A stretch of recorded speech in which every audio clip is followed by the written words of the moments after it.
ने कहा महाराज आप रुक जाइए, आपके दर्शन से मेरी चिंताएं दूर हो जाएंगी।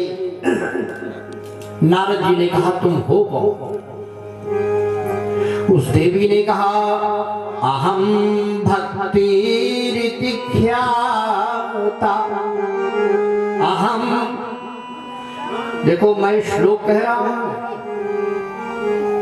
कुछ गीत बीच में गा देता हूं, अलग की बात है। श्लोक कह रहा हूं, उसको आप सुनिए और सुनिए। ये मेरा अभिप्राय नहीं है कि उसका आप अर्थ जानते होंगे। हम ये भी जानते हैं कि आप उसका अर्थ नहीं जानते होंगे, लेकिन भागवत कथा कही जाए उसमें श्लोक न कहे जाए। तो हम जो श्लोक कह रहे हैं आप जानो चाहे न जानो, लेकिन आपके लिए कल्याणकारी है। आप कहेंगे कैसे महाराज, जब जानते हैं तो हमारे लिए क्या कल्याण। हम आपको उदाहरण देंगे। ये ध्वनि विज्ञान है, हमारे ऋषियों ने बनाया।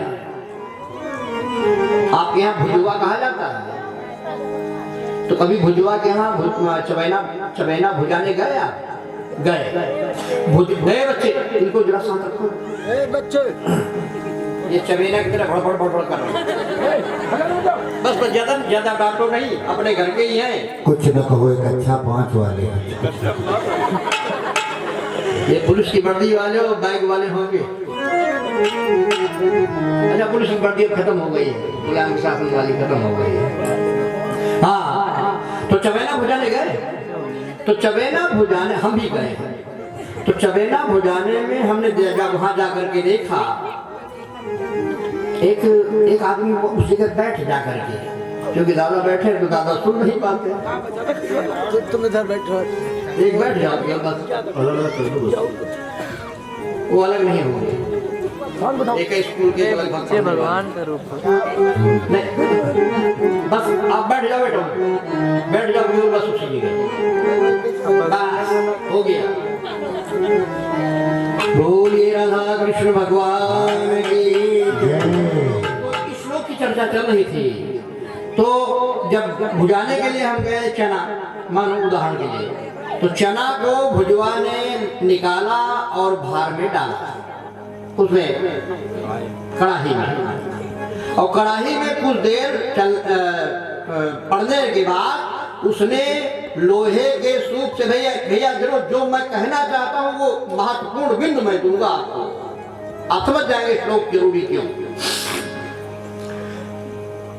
भुजवा जो है लोहे के सूप से उसे बार बार चलाता है। अच्छा, हम जब बैठे रहे तो हमको ये महसूस हुआ, हम आपसे भी पूछेंगे आपको क्या महसूस हुआ।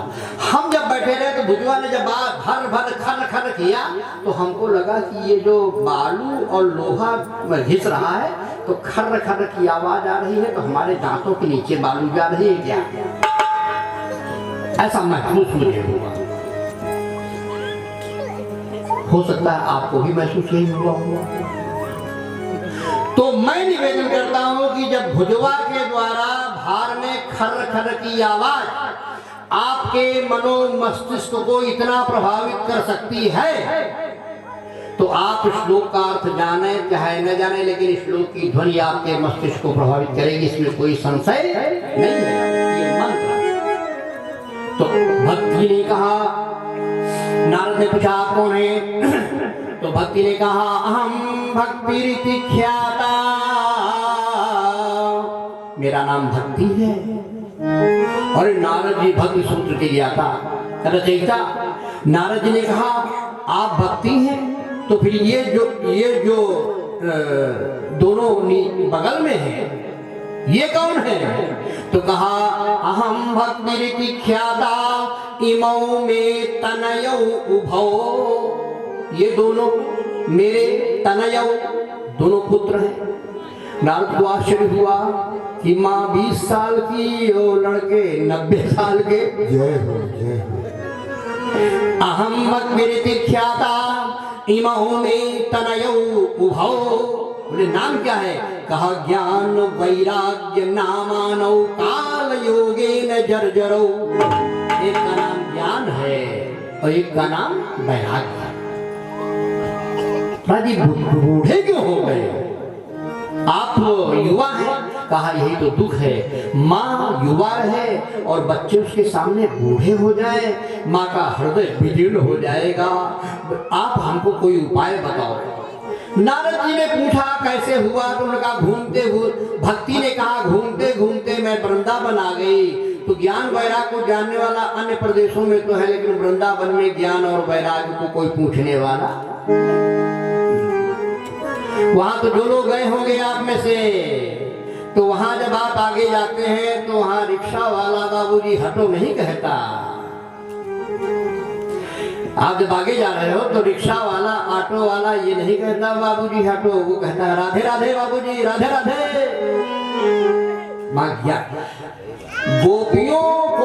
गोपियों ने उद्धव को बैरंग लौटा दिया। भगवान श्याम सुंदर ने उद्धव को भेजा था कि ज्ञान का संदेशा दिया। उद्धव को अपने ज्ञान पर गर्व था। तो भक्ति ने कहा महाराज यहाँ आकर के मैं युवती हो गई, यहाँ भक्ति का प्राबल्य है, यहाँ ज्ञान और वैराग को जानने वाला कोई नहीं है, यहाँ तो भक्ति की प्रधानता है।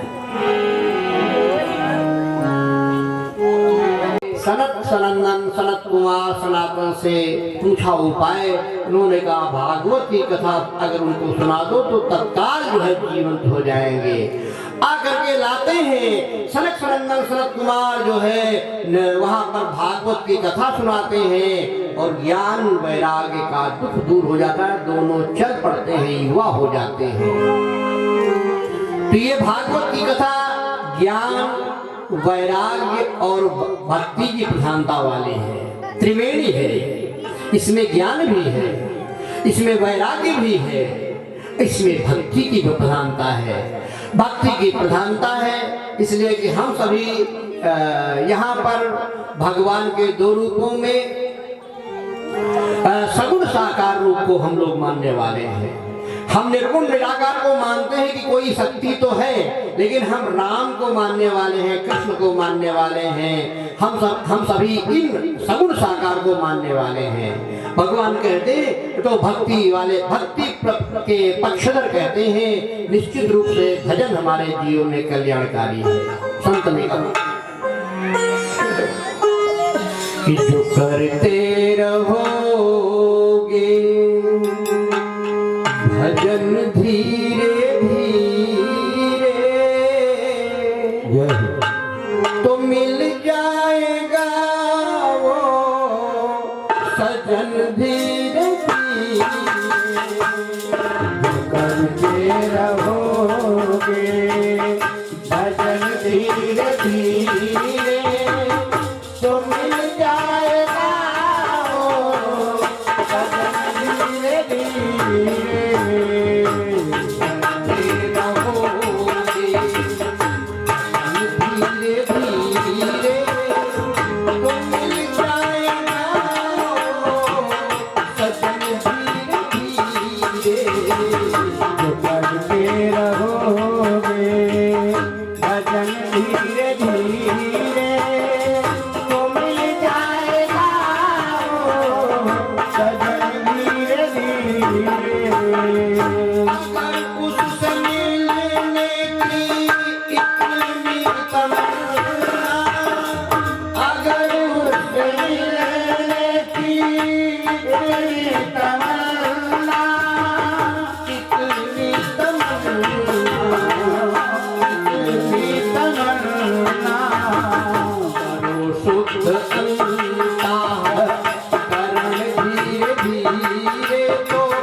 मुश्किल नहीं है, मुश्किल नहीं है, करते रहोगे जतन धीरे धीरे तो मिल जाएगा वो सजन धीरे धीरे।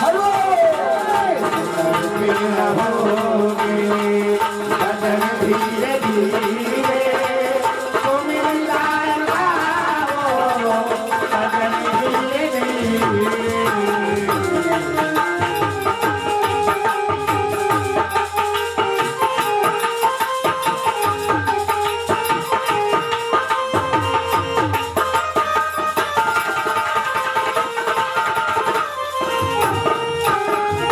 भगवान इसमें भक्ति की का प्राबल्य है।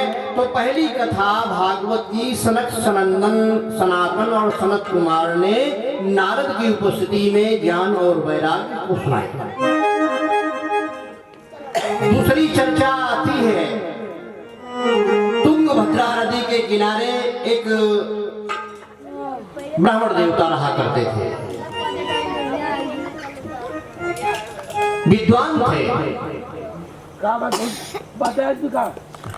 और उनकी पत्नी थोड़ा अलग स्वभाव की थी। कोई जरूरी नहीं कि विद्वान की पत्नी भी बढ़िया विद्वान हो। जय हो जय हो। वो तो फिर फेरों का बंधन निर्वाह किसी प्रकार कर रहे हैं लोग। विद्वान ब्राह्मण आत्मदेव नाम था उनका।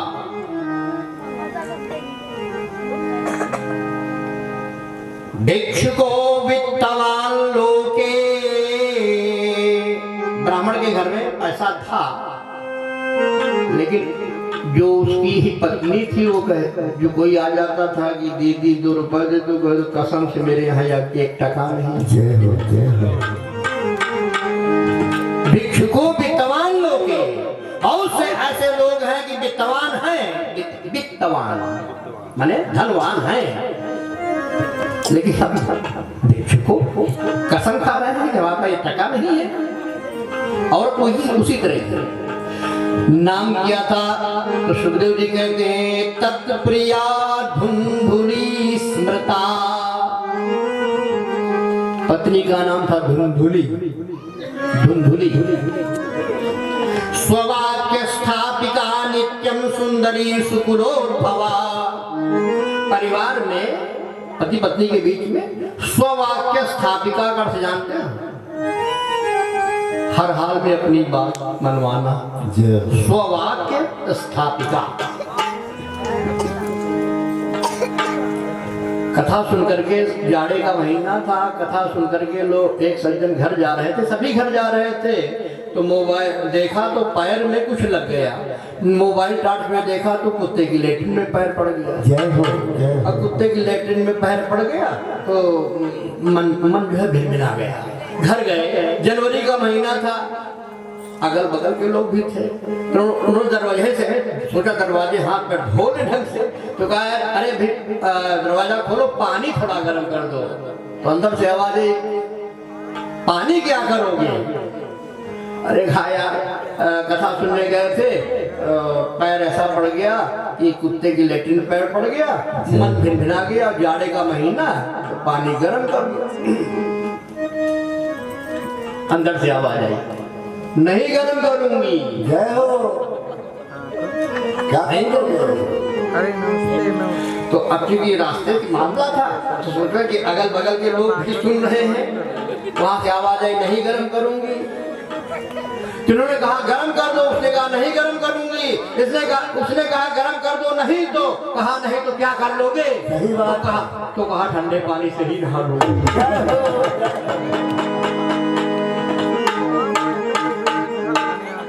स्ववाक्य स्थापिका, यानी अपनी बात। हाँ यहाँ पे कथा। फिर भी अब विवाह के बंधन में बंध गए थे, तो क्या मजबूरी थी निर्वाह करना। फिर भी हरि इच्छा समझ विप्र सर पे थे, और सब दुख सुख सहते जाते थे, शांति से गुजारा करते थे, शांति से गुजारा करते थे।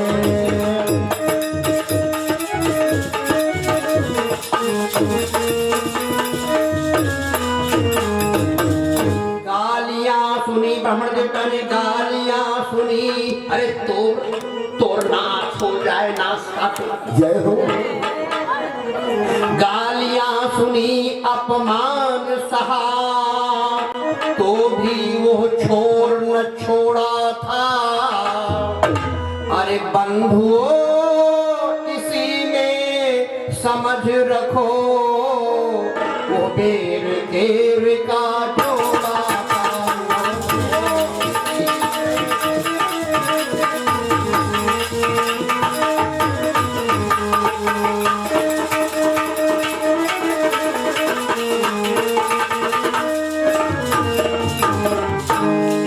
परेशानी ये, दूसरे आत्मदेव और उनकी पत्नी के बीच में कोई संतान नहीं।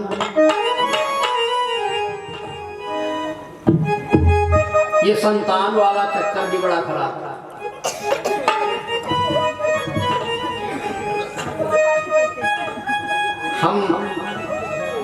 हम भी आप जैसे वहाँ, हम बनारस के अयोध्या के बाबा नहीं हैं, हम भी खरे वाले हैं, तो अनुभव हमको भी है।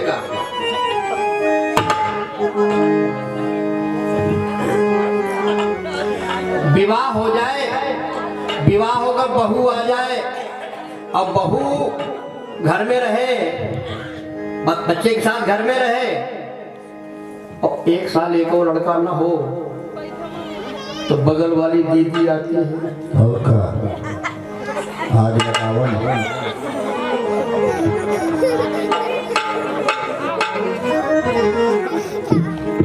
माने पति पत्नी को कोई तकलीफ नहीं है, 1 साल तो हुआ है, मस्ती से जीवन चल रहा है, उनको परेशानी, बगल वाले को परेशानी।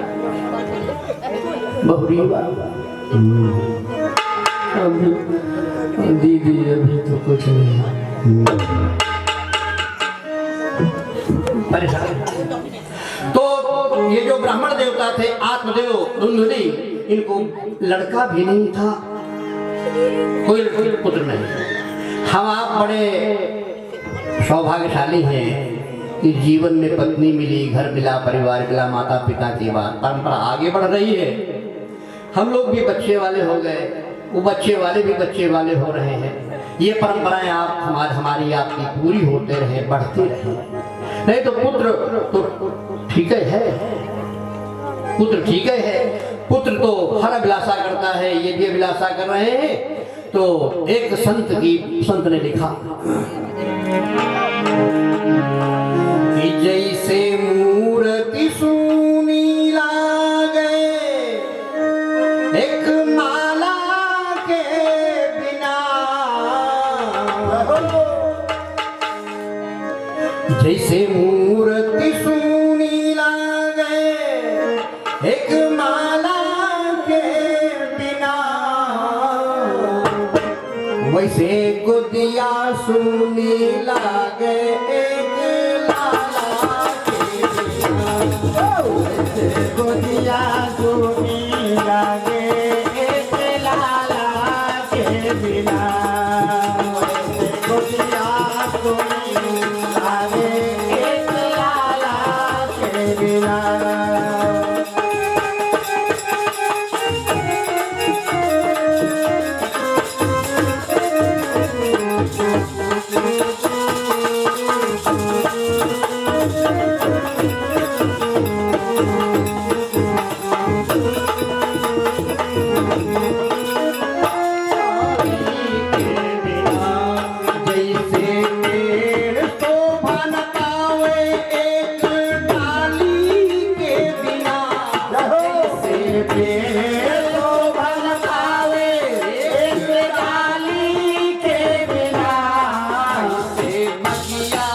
जैसे बगिया सुनी लागे एक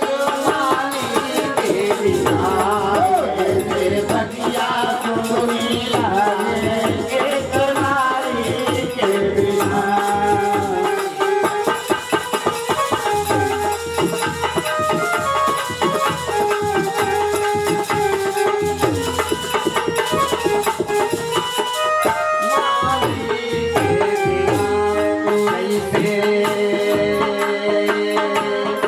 जैसे हाथ सूना लागे अछुतान के बिना, जैसे हाथ सूना लागे अछुतान के बिना, ऐसे घरवा सूना लागे एक संतान के बिना, ऐसे घरवा सूना लागे एक संतान के बिना।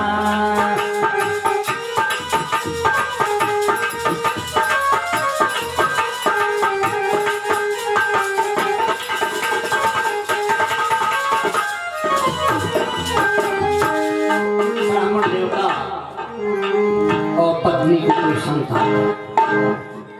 एक दिन इसी प्रकार पत्नी झगड़ रही थी, तो झगड़ने के बाद ब्राह्मण देवता ने सोचा कि इस खटखट से अच्छा है, इस खटखट से अच्छा है चलो जंगल में चले और वहीं प्राण दे दे, आगे कोई है ही नहीं।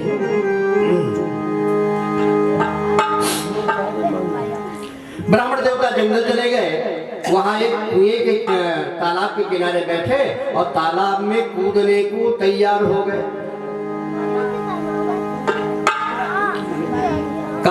तालाब में कूद करके जान दे दूंगा।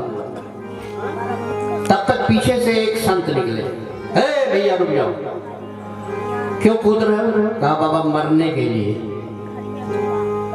मरने के लिए।